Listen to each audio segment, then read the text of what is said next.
Aujourd'hui, je vais m'adresser aux membres de la communauté ainsi qu'aux médecins traitants qui sont les frontline parce qu'il est important de détecter la maladie à coronavirus tôt afin de l'endiguer avec un traitement précoce.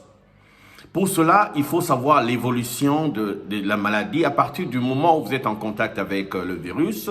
Donc, c'est le moment de l'exposition, mais aussi comprendre qu'à partir du moment où vous êtes en contact avec le virus et le virus pénètre dans votre système à travers les voies nasopharyngiennes, il se crée une réplication du virus dans la cellule hôte. Et de ce fait, il se multiplie jusqu'à atteindre un certain nombre. C'est ce que nous appelons une charge virale. Et cette charge virale atteint un certain sommet, un certain pic, et commence à décliner progressivement. Mais il faudra comprendre qu'au-delà de la charge virale, nous avons un temps d'incubation. Le temps d'incubation se définit par le moment où vous êtes exposé, c'est-à-dire que vous êtes en contact avec le virus pénètre dans vos voies nasopharyngiennes, jusqu'à la manifestation des premiers symptômes, des premiers signes. Ça, c'est le temps d'incubation. C'est bien de connaître le temps d'incubation parce que le temps d'incubation nous permet de savoir à quel moment on a été exposé.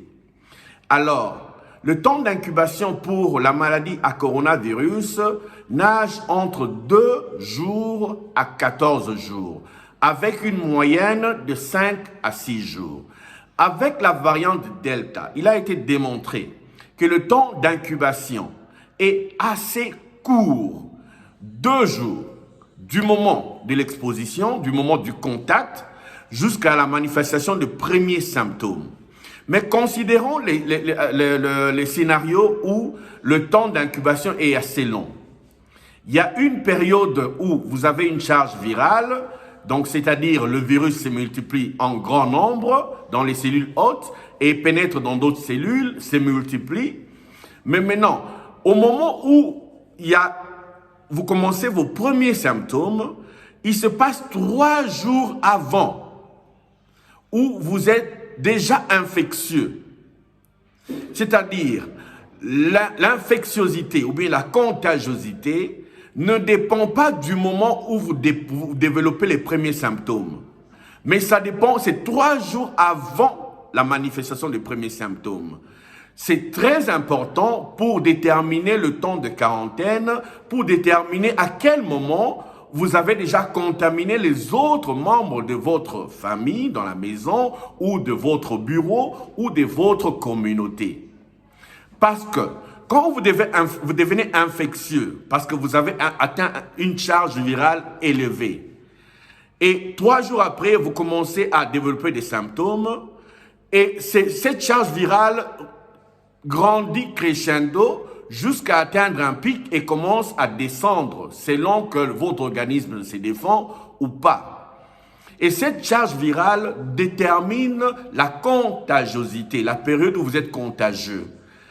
3 jours avant le temps d'incubation et à la fin de vos symptômes, vous êtes contagieux. C'est alors qu'il faut déterminer qu'il ne suffit pas de déterminer que j'étais en contact avec telle personne. À l'époque, la personne n'était pas malade.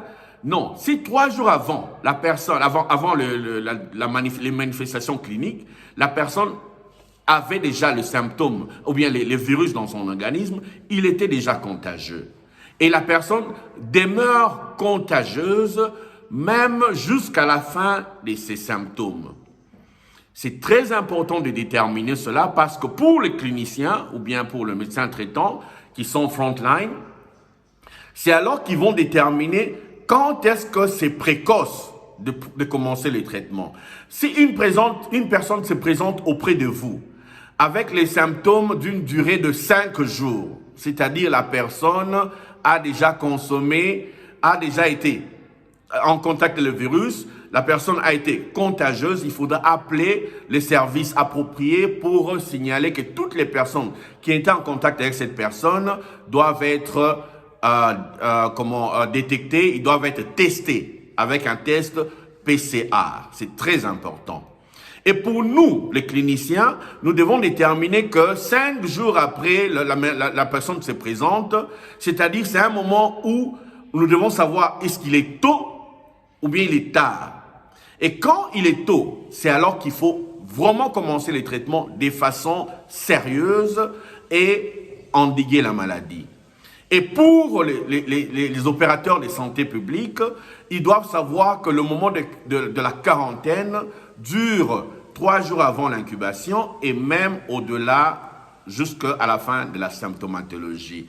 Et si à la fin de 5 jours, après les symptômes, considérant que la charge virale, notamment de façon naturelle, doit commencer à décliner, si après 5 jours, il se manifeste d'autres symptômes assez graves, c'est-à-dire il faut d'abord chercher selon le tableau clinique à hospitaliser le malade et à lui donner un traitement approprié.